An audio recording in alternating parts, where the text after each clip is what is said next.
trade deficits, political pussyfooting, and hardcore drugs. Welcome to the Opium Wars.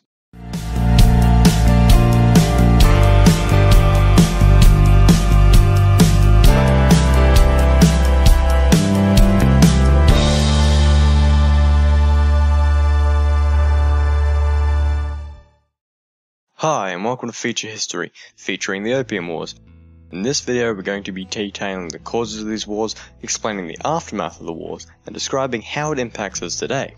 So if that's what your school assignment requires, you've come to the right place. If you're looking for a more detailed analysis of the battles and tactics, I'm afraid you will not find that here. So as always, let's begin with some background. In the beginning of the 19th century, a new era of interconnectedness had swept the globe, and the term international was born.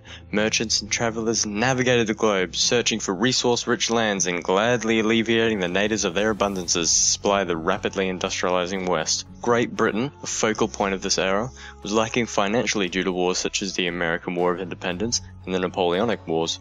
Their colonial dreams in North America had been crushed by heroic freedom fighters, or gun-toting maniacs, depending on your point of view. The Brits would have to find themselves a new land of opportunity, an untapped Valhalla of resources, a bountiful kingdom of knockoff iPads and cheap Ray-Bans.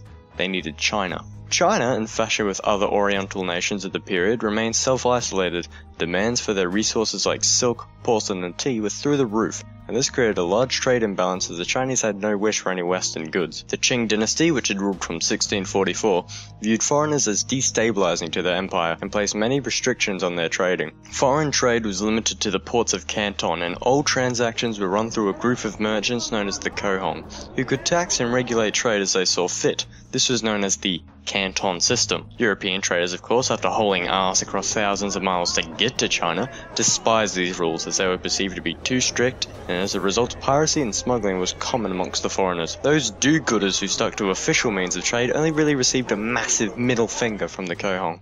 Due to a dispute between the Qing and members of the Honourable, yes, Honourable is a part of their official name, East Indian Trading Company, trade was restrained even further, but European demand for Chinese goods, specifically English demands for tea, continues to rise. Tea at this point made up 10% of the British government's revenue, and 10% of the average household's income went directly to tea.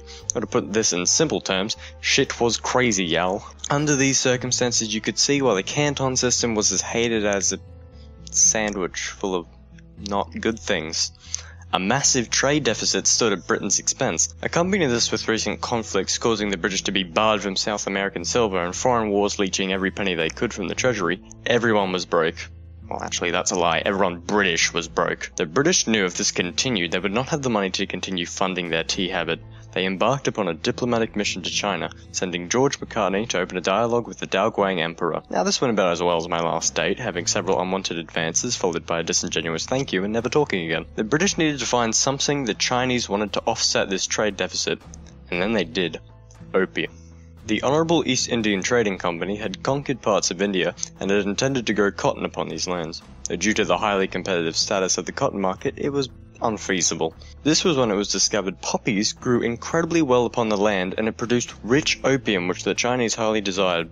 The plan was simple: grow poppies, convert it to opium, trade it to the Chinese for tea, and sell that back in England for a profit. There was only one little issue. Opium was technically illegal in China. To avoid any kind of large-scale conflict, they set up shop on the border and allowed smugglers to do the work for them. This of course went swimmingly, and no wars were ever caused by anything as little as drugs. Oh wait, no, that's exactly what didn't happen. Opium sales were highly successful and the drugs were being pushed into China on a ridiculous scale. Sales only heightened when the British government dissolved the Honourable East Indian Trading Company and took over operations directly. Opium flowed into China completely unregulated. The Daoguang Emperor refused to stand by idly and watch his country become corrupted so easily. So he employed Lin Zexu. Zexu was an incorruptible and uncompromising man, and it would make it his sole objective to completely remove opium from China. Now, in 1839, we see a record sales of 1839 calendars, and also in 1839, we see Zexu reach Canton and begin arresting thousands of traders and addicts, confiscating myriads of opium paraphernalia and closing every jug den he found. Zexu sent an open letter to the young Queen Victoria. Contained within it, he wrote, "Your Majesty has not before been thus officially notified, and you may plead ignorance of the severity of our laws, but I now give my assurance that we mean to cut this harmful drug forever." This letter didn't reach the Queen. The reason why is not entirely known. With no reply, Zaishu's patience had worn thin, and he demanded the Europeans surrender their opium. When they refused, he seized the opium himself and captured 21,000 chests of opium. This amount of opium was worth an awful lot of money. Like a lot. Oodles. All of it was promptly burnt. The bankrupted merchants were furious and demanded compensation. The local superintendent of trade, Charles "I really don't want a war" Elliot, promised the merchants the British government would compensate them given they leave. His claims were unsubstantiated, of course, and he was just attempting to de-escalate the scenario. So already the situation was tense, everyone was upset, and then to make matters worse, two drunken British sailors decided it would be a great idea to kingpin some Chinese guy. Zaishu wasn't humoured, and demanded a British sailor be executed as atonement. Elliot tried the men responsible in his ship and sentenced them to hard labour back in England. Might be worth mentioning they never did actually serve this sentence. Zaishu was upset. He felt Chinese law had been completely disregarded by the foreigners, and so, rationally, he cut off all food supplies being delivered to the merchants. The British merchants were forced to retreat to the desolate island of Hong Kong off the coast. After their retreat, Elliot sent a message for food trade to continue, but any response was delayed. Men were sent ashore to purchase food, but on their return the Chinese attempted to seize their supplies, and so a naval battle broke out, beginning the First Opium War on September 4th, 1839. The British set up a blockade on the Pearl River leading to Canton. Their demands were that they be reimbursed for their opium, the Kohong monopoly be disbanded, and that Hong Kong be ceded to Great Britain. Through these blockades and the conquering of islands, it became clear the Chinese army was no match for the modernised British. Predominantly equipped with bows, spears and swords, matchlock rifles were a rare sight amongst their numbers. Few also wanted to be the bringer of bad news to the Daoguang Emperor, so his understanding of the war's happenings were at best limited, and at worst completely the opposite. The Daoguang Emperor dismissed Lin Zaishu, who he had once commended, and replaced him with Qi Shan, who had been empowered with the ability to negotiate with the British. Immediately, Qi Shan and Charles Elliot began to negotiate how to end this war. The figure of compensation was worked out to £6 million, but Qi Shan refused to cede any part of sovereign territory to the British, and so the negotiations fell apart. In 1841, the British launched an attack on two forts guarding the mouth of the Pearl River. The Chinese had the belief that the British were barbarians that killed any men they captured, so most of the Qing soldiers fought to their death. The battle lasted less than an hour and ended in over 500 Chinese dead and 38 British soldiers wounded, and that was predominantly from their artillery shells overheating and blowing up. After these battles, a Chinese physician approached Elliot speaking of a truce. The soldiers thought the best idea was to lop off the physician's head and go replace Canton with a crater, but Elliot, truly wishing this war to end here, heard him out. Elliot was brought to negotiate once again with Qi Shan. They stuck with the £6 million figure, but the idea was that the British would then buy Hong Kong for £6 million, and in addition to that, certain trade restrictions would be lifted. So both Elliot and Qi Shan returned to their superiors, speaking of how they had received good terms. Lord Palmerston, Elliot's boss, showed his gratitude by firing Elliot and continuing the war, and the Daoguang Emperor responded to Qi Shan by arresting him and having him ordered to be executed. By the end of May, the British were in a position to bombard Canton, but luckily for the inhabitants, the British were paid off by local officials to withdraw. The fleet continued up north and in 1842 had captured Zapu and Shanghai. The final large-scale offensive of the war resulted in the British taking over the city of Zhejiang and opening the road to Nanking. The Chinese finally realized they were defeated, and the new peace terms were laid out and agreed upon. The Chinese would pay the British £20 million as compensation, they would end the Kohong monopoly, adhere to fixed custom duties, open 5 ports, and cede Hong Kong to Great Britain. With the end of the First Opium War began a series of unequal treaties humiliating the Chinese. China rapidly became very unstable and was forced to fight off several uprisings in this time. On top of this, Britain still wanted more from China, such as the legalization of opium and the opening of the entire empire to foreign merchants. The 1850s saw the rapid growth of Western imperialism. All European empires had a shared interest in bringing civilization and democracy to savages, or as we in the trade call it, expanding their overseas markets. In 1856, the Chinese crew of the Arrow, a ship that had once belonged to pirates but had been sold to the British, were arrested on belief of being said pirates. Negotiations promptly began between the British consul in Canton, Harry Parkes, and the Imperial Commissioner Yi Ming-chen to discuss the release of these prisoners. All but 3 were released, and so the prudent thing to do would be invade China.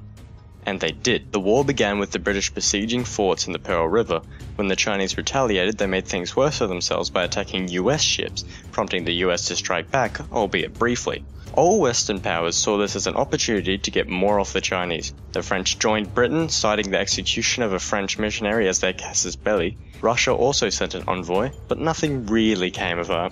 In 1857, British and French forces sieged and captured Canton, even taking Yi Ming-chen as prisoner. With this success in Canton, the new Jinfeng Emperor, son of the Daoguang Emperor, was forced to the negotiation table. The Treaty of Tianjin was signed, opening more ports, allowing foreigners access to inland China, and giving Britain, Russia, France, and the US the right to establish legations. Now this time, a British, Russian, French, and American allegiance was also realized. A year after signing this treaty, Western powers were informed that the Jinfeng Emperor was going to, as the kids say, bitch out, and deny them access to Beijing to set up their legations. So hostilities resumed. The Western forces launched the Battle of Takun Forts, and heroically failed completely. They picked themselves up and attacked again, and this time won.